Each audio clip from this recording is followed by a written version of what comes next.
അനശ്വര തന്നെ പറഞ്ഞിട്ടുണ്ട് അതിൽ അഭിനയിച്ച് എല്ലാവരും രക്ഷപ്പെട്ടു പോയത്. ഇപ്പം മാത്യു ആണെങ്കിൽ ലിയോയിൽ വിജയ് സാറിൻ്റെ കൂടെ ചെയ്യാണ്.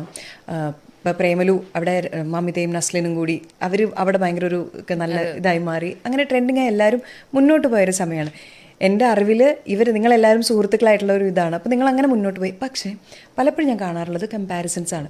ഇപ്പം ഒരിക്കൽ ഒരാൾ എൻ്റെ അടുത്ത് ഈ പ്രേമലു ഇറങ്ങിയ സമയത്താണ് ഒരു മീഡിയയിൽ ഒരാൾ ഇപ്പം അനശ്വരയും മമിതയും തമ്മിലേ ഇതിപ്പോൾ വന്നു കഴിഞ്ഞപ്പോഴേ തെറ്റിയിരിക്കുകയാണ് അവർ.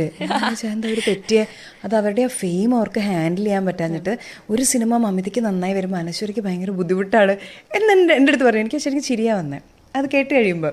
എന്നിട്ട് പിന്നീടുള്ള നമ്മൾ ഓൺലൈൻ ചില ഇതിൽ കാണുന്നത് നിങ്ങൾ തമ്മിൽ നേരിട്ട് വരുന്നൊരു സമയത്ത് അവർ കെട്ടിപ്പിടിക്കുമോ നമ്മളിതെല്ലാം ഈ ഫീൽഡിൽ നിൽക്കുമ്പോൾ കാണുകയാണല്ലോ. ശരിക്കും ഒരുപാട് അനാവശ്യമായ കമ്പാരിസൺസ് വന്നിട്ടുണ്ടെന്നൊരു തോന്നലില്ലേ? വന്നിട്ടില്ലേ? തീർച്ചയായിട്ടും ഉണ്ട്. ഞങ്ങളൊക്കെ ഒരു ഗ്രൂപ്പിലുള്ള ആൾക്കാരാണ്, ഒരു ഫ്രണ്ട്സ് ആയിട്ടുള്ള ആൾക്കാരാണ്. അതിൻ്റെ ഇടയിലൊരു കമ്പാരിസൺ വരേണ്ട ആവശ്യമില്ല എന്ന് എനിക്ക് തോന്നിയിട്ടുണ്ട്. ഇടയിൽ നമ്മുടെ ഇടയിൽ ഒരു കോമ്പറ്റീഷനോ ഒന്നുമില്ല. It's A healthy competition. അത് എല്ലാവരുടെ ഇടയിലും അതുണ്ട്. അല്ലാതെ എനിക്കത് അതിനേക്കാൾ നന്നാവണം അങ്ങനെ ഒരു സാധനം ആരുടെ ഇടയിലും ഉണ്ടെന്ന് എനിക്ക് തോന്നുന്നില്ല. ഇപ്പം മാത്യു നസ്ലിനായാലും അവർ ഭയങ്കര ബെസ്റ്റ് ഫ്രണ്ട്സാണ്. ഞാനും മമിതയാണെങ്കിൽ നമ്മുടെ ഗ്രൂപ്പിലുള്ള ആൾക്കാരാണ്.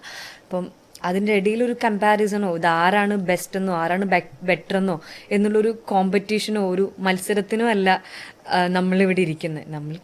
നമ്മൾ ചെയ്യുന്ന കാര്യത്തിൽ നമുക്ക് എല്ലാവർക്കും അതിനകത്ത് ബെസ്റ്റ് ആവണം, ഒരു ബെറ്റർ ആവണം. ബെസ്റ്റ് ആവണം എന്നുള്ളതിനേക്കാളും ബെറ്റർ ആവണം. അത് നല്ല രീതിയിൽ ചെയ്യണം. എനിക്ക് കിട്ടിയ ക്യാരക്ടർ എനിക്ക് നന്നായിട്ട് ചെയ്യണം. എല്ലാവരും അവരുടേതായ രീതിയിൽ യുണീക്കാണ്. അവരുടേതായ രീതിയിൽ അവരത് യുണീക്ക് ആക്കുന്നുണ്ട് എല്ലാ ക്യാരക്ടേഴ്സും. അത് അങ്ങനെയൊന്നും അങ്ങ് പോട്ടെ. അതിൻ്റെ ഇടയിൽ ഒരു കമ്പാരിസണോ ഒരു ആരാണ് ബെറ്റർ എന്നറിയാനുള്ള ഒരു പോളോ ഒന്നും വേണ്ട എന്നാണ് എനിക്ക് തോന്നുന്നത്. നിങ്ങൾക്കൊരു വാട്സപ്പ് ഗ്രൂപ്പ് ഉണ്ടോ? നിങ്ങൾ സംസാരിക്കണേ? ഉണ്ട് ഇല്ലേ? നിങ്ങൾക്ക് അങ്ങനെ ഒരു വാട്സാപ്പ് ഗ്രൂപ്പ് ഇല്ലേ? ഈ സാധനങ്ങളൊക്കെയാണോ ഷെയർ ചെയ്യണത്? പുതിയത് വന്നിട്ടുണ്ട് നമ്മൾ തമ്മിലുള്ള നമുക്ക് ശരണ്യ ടീമിൽ 4 പേരുള്ള ഒരു ഗ്രൂപ്പുണ്ട്. അന്നേ ഉള്ളത് ഒരു ഫ്രണ്ട്ഷിപ്പ് എന്ന് പറയുമ്പോൾ about is friendship for Anaswara? Friendship ഈ പറഞ്ഞ ഭയങ്കര കുറച്ച് ഫ്രണ്ട്സേ ഉള്ളൂ. ഭയങ്കര ചുരുക്കം കുറച്ച് ആൾക്കാരേ ഉള്ളൂ. എൻ്റെ പണ്ട് സ്കൂൾ മുതലുള്ള 2 പേരും അങ്ങനെ 2-3 ആൾക്കാർ അത്രേ ഉള്ളൂ.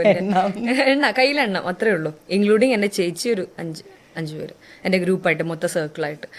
അപ്പം ഇവർക്ക് എല്ലാവർക്കും അങ്ങോട്ടും ഇങ്ങോട്ടും അറിയുന്ന ആൾക്കാരാണ്. എൻ്റെ ഫ്രണ്ട്ഷിപ്പ് വെച്ചാൽ ഏതൊരു സിറ്റുവേഷനിലും അങ്ങോട്ടും ഇങ്ങോട്ടും ചേർത്ത് നിർത്തുന്ന ആൾക്കാരാണ്.